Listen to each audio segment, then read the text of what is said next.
Assalamualaikum warahmatullahi wabarakatuh.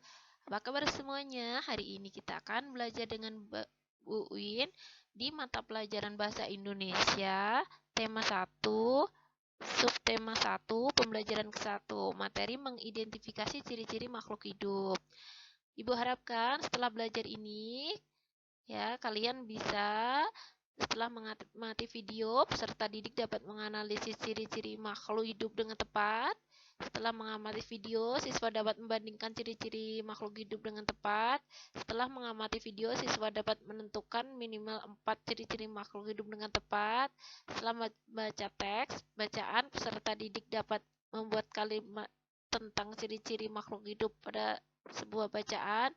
Setelah membaca teks bacaan, peserta didik dapat menyajikan laporan presentasi ciri-ciri makhluk hidup dengan tepat. Nah, anak-anak, ini gambar apa ya? Coba perhatikan hewan dan benda di bawah ini. Nah, anak-anak, coba bantu ibu untuk menemukan makhluk hidupnya yang mana ya? Coba sebutkan. Makhluk hidup bernapas. Alat pernapasan makhluk hidup bermacam-macam. Manusia bernapas dengan paru-paru. Ikan bernapas dengan insang. Serangga bernapas dengan trakea. Tumbuhan bernapas dengan stomata. Coba anak-anak perhatikan itu. Nah, itu namanya tahapan pertumbuhan. Makhluk hidup tumbuh. Manusia ketika bayi tubuhnya kecil, lalu berangsur-angsur tumbuh menjadi besar. Begitupun hewan dan tumbuhan mengalami pertumbuhan. Pertumbuhan adalah proses bertambahnya ukuran tubuh. Makhluk hidup berkembang biak, misalnya pada manusia, ibu melahirkan bayi. Ini membuktikan manusia berkembang biak. Berkembang biak artinya menghasilkan keturunan.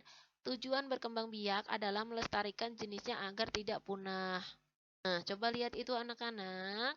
Manusia itu kan memerlukan makanan dan air. Setiap makhluk hidup memerlukan makanan dan air. Karena kalau tidak makan dan minum, makhluk hidup akan mati. Makhluk hidup memiliki ciri peka terhadap rangsangan. Rangsangan adalah sesuatu yang dapat memengaruhi kerja organ tubuh. Misalnya, ketika melihat sinar matahari, secara spontan kita akan menutup mata. Proses pengolahan makanan pada tumbuhan disebut fotosintesis.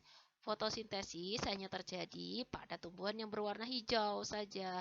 Bahan untuk membuat makanan adalah air dan karbon dioksida. Bahan-bahan diperoleh dari dalam tanah. Pengambilannya diserap tumbuhan melalui akar sehingga karbon dioksida diperoleh melalui mulut, daun atau stomata dan lubang kecil pada batang atau lentisel. Jadi, kesimpulan belajar hari ini, anak-anak, ciri-ciri makhluk hidup adalah bergerak, bernapas, tumbuh, berkembang biak, memerlukan makanan dan air, peka terhadap rangsang. Sekian dan terima kasih. Wassalamualaikum warahmatullahi wabarakatuh.